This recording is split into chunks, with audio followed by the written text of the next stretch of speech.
Hey guys, in this video we're going to take a look at how you can take a portrait color point picture on the Samsung Galaxy S24 series. First, tap on the home button to return back to the home screen. On the home screen or in the app screen, open up the camera app.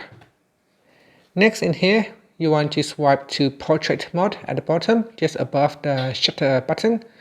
Then tap on the effect button here and then swipe across and select color point. So you want to choose color point and then point the camera at the subject. Now before you take a picture, at the top here there is a color contrast which you can change.